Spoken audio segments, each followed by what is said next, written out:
This is the story of man's escape from the shackles of commerce and industry to the freedom of nature. At a time when the world was becoming increasingly mechanized, the Romantics sought an intense relationship with the natural world. In so doing, they would revolutionize our perception of life itself.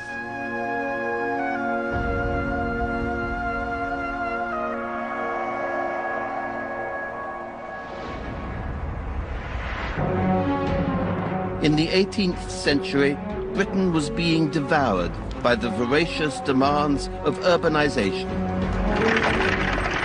Towns were turning into cities. This was the age of industry and of manufacture. The pulse of life was becoming less human. The rhythms of nature and the body were being overtaken by an imposed system of synchronized time. Public clocks were dictating the daily lives and activities of people.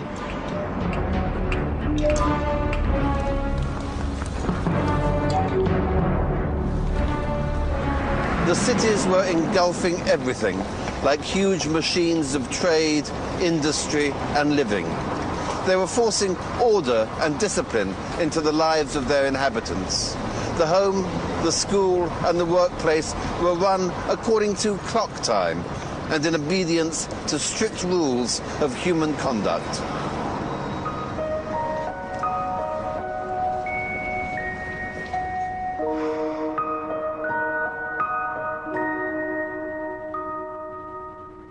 In the midst of this great new metropolis lived a small boy who dreamed of a very different world.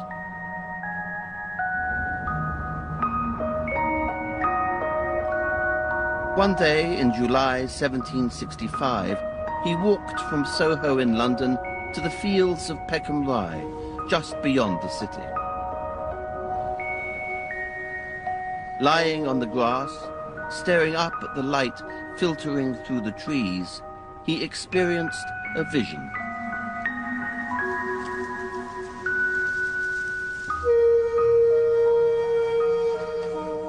He saw the trees filled with angelic beings, their bright wings bespangling every bough like stars.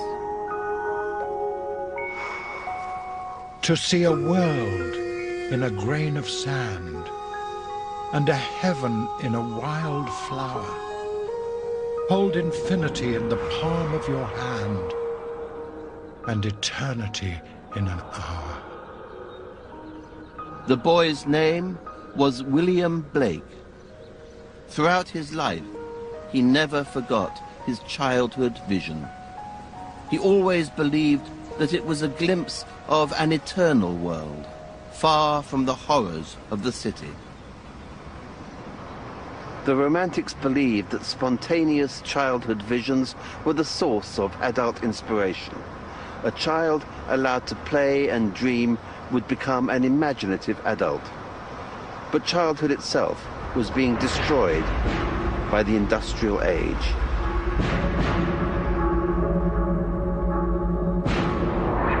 A new workforce was emerging. Boys of between 4 and 7 were sold into labor by their parents and sent to clean the city's chimneys. Many suffocated, and most became deformed. William Blake was touched by the wretched lives of these children. He began to write simple rhymes that expressed the yearning for their redemption.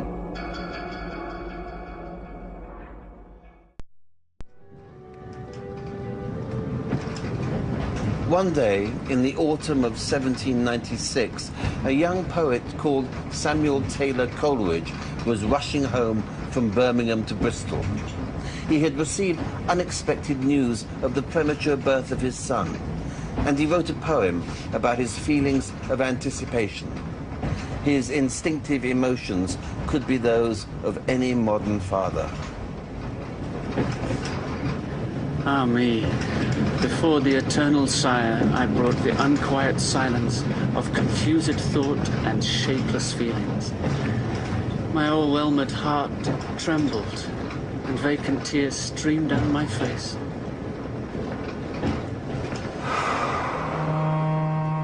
This emotional response of a father to the birth of his child might seem unexceptional today. But for the time, these were radical sentiments.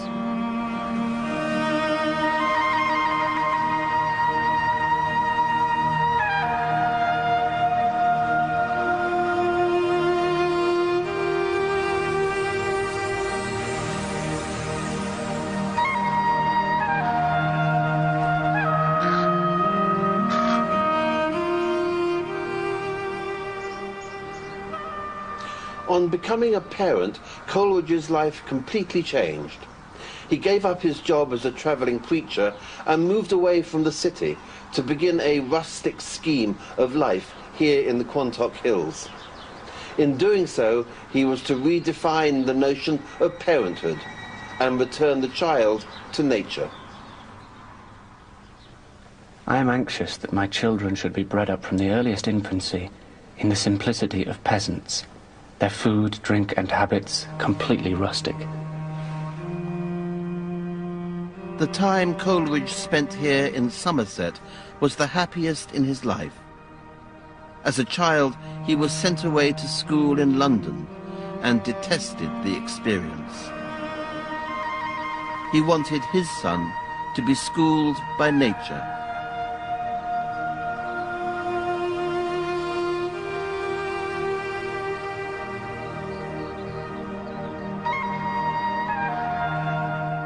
One frosty night in 1798, he wrote to his son in celebration of the new romantic vision of childhood. I was reared in the great city, pent mid cloisters dim. But thou, my babe, shalt wander like a breeze by lakes and sandy shores, beneath the crags of ancient mountains. So shalt thou see and hear the lovely shapes and sounds intelligible of that eternal language.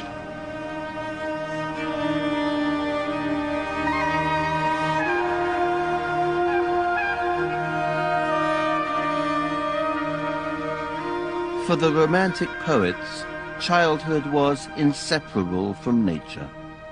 They believed that our earliest lives are the source of our humanity.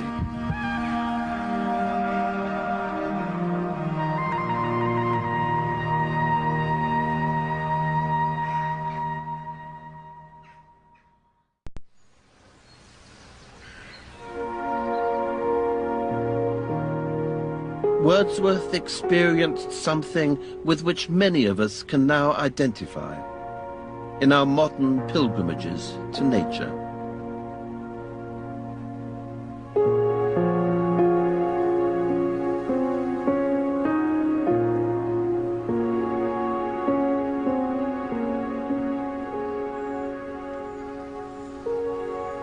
I have felt a presence that disturbs me with the joy of elevated thoughts, a sense sublime of something far more deeply interfused, whose dwelling is the light of setting suns.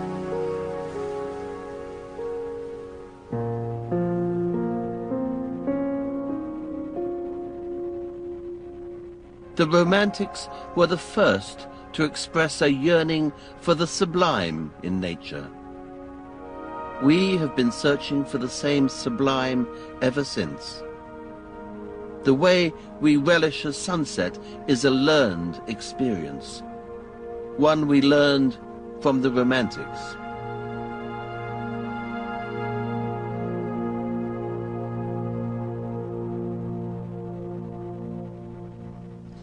The feeling that Wordsworth expresses is beyond rational understanding.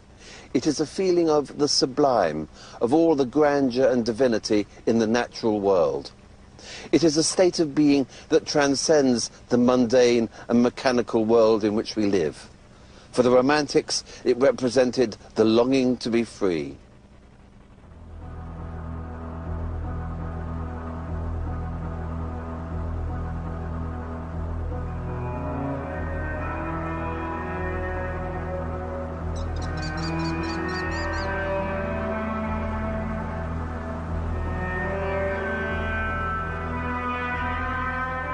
But the sublime was more than just the beauty of a sunset. It was about awe and terror. The natural world was a dangerous place, without convention, society, or God. The sublime is man lost in the immensity of nature.